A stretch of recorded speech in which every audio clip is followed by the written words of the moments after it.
बिस्मिल्लाहिर्रहमानिर्रहीम।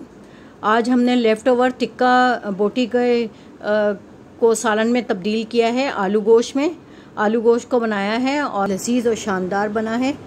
चलें स्टार्ट लेते हैं अपनी रेसिपी का। अस्सलाम वालेकुम मेरे प्यारे व्यूवर्स। आज जो मैं रेसिपी बना रही हूँ बहुत यूनिक है।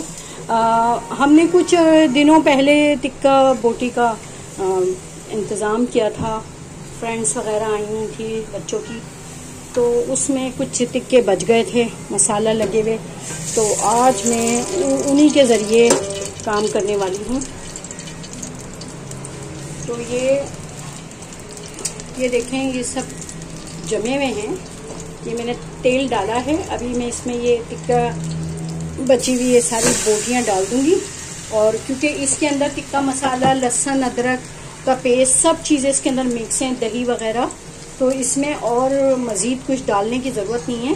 बस मैं डालूँगी ये टमाटर, ये पिसे हुए पके हुए टमाटर हैं, ये इसका पेस्ट मैं डालूँगी और कुछ देर के लिए मैं इनको पकाऊँगी और डिज़ोल्व हो जाएंगे।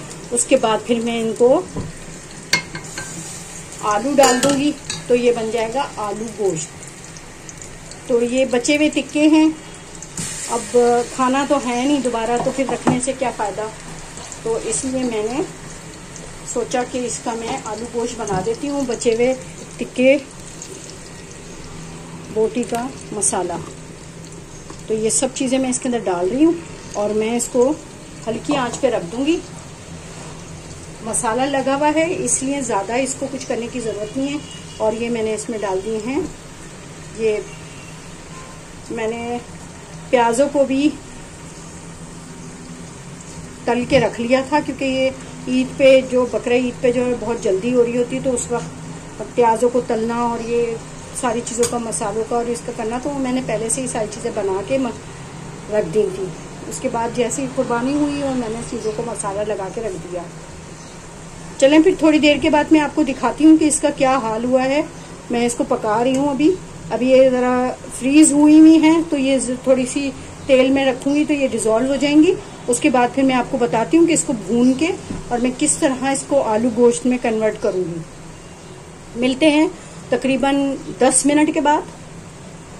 अल्लाह हाफिज़। ये देखें, ये डिज़ोल्व हो गया पानी है। अभी इस पानी में जो है इसको अच्छी तरह मैं भूनूँगी। उसके बाद फिर मैं इसमें आलू डालूँगी, तो ये हमारा बन जाएगा आलू गोश्त। ये देखें कि इसमें मसाला जो है ना बहुत तेज़ लग रहा है मुझे, तो मैं करूँगी कि इसमें से मसाला थोड़ा सा निकालूँगी और बोटियाँ जो हैं वो मैं इस तरह ही इसके अंदर छोड़ दूँगी, क्योंकि मसाला मुझे बहुत तेज़ लग रहा है और मिर्चें जो है ना बहुत हो जाएंगी, तो फिर बच्चे खा नहीं सकेंगे। तो इसमें बोटियाँ छोड़ के और मसाला जो है ना थोड़ा कम कर दूँगी, क्योंकि आपको पता है कि वो टिक्के के लिए तो मसाला ज़्यादा लगाना पड़ता है। और ये देखें कितना ज़्यादा मसाला है, तो आलू गोश्त के लिए इतना नहीं चाहिए होगा। बोटियाँ छोड़ के और मैं मसाला निकाल दूँगी। बोटियाँ इसके अंदर जो भी अगर आ भी रही हैं तो मैं इसके अंदर वापस डाल दूँगी। फिर मैं इसको किसी और डिश के अंदर इस्तेमाल करूँगी, क्योंकि हम इतना गाढ़ा मसाला तो हम यूज़ नहीं करते और मिर्चें बहुत तेज़ हो जाती हैं। बाकी और तो चलो ठीक है, चल जाता है, लेकिन मिर्चें जब बहुत तेज़ हो जाती हैं ना, बच्चे भी खाते नहीं हैं, तो फिर अच्छा नहीं लगता। के लिए हम पका रहे हैं, वही ना खाएं तो फिर हमारे पकाने का फ़ायदा क्या। मैं इसको भूनती हूँ। ये देखें, बस इतना मेरा ख्याल है काफ़ी है। और बोतल में निकाल ही लूँ थोड़ी सी, ये बस इतना काफ़ी है। अब मैं इसके अंदर डालूँगी वाला पानी, और अब मैंने डाल दिए आलू।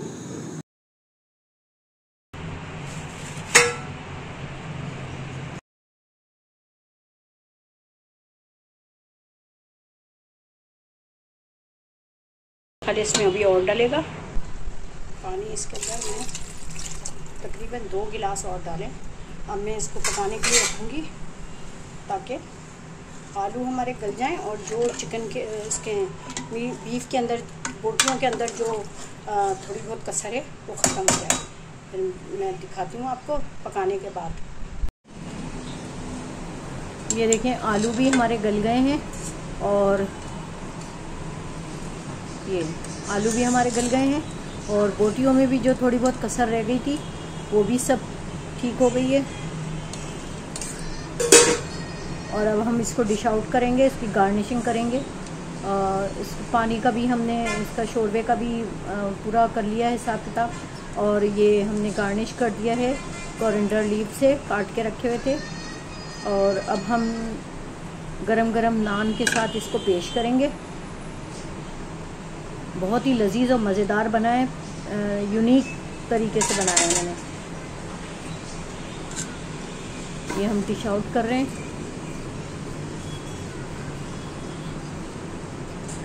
और गरम गरम नान के साथ इसको नोश फरमाएंगे। मिलते हैं नेक्स्ट वीडियो में। मेरे चैनल को सब्सक्राइब कीजिएगा, लाइक कीजिएगा, कमेंट्स कीजिएगा। अपना बहुत ज़्यादा ख्याल रखिएगा, बेल आइकन को दबा दीजिएगा। मिलते हैं नेक्स्ट वीडियो में। अल्लाह हाफिज़।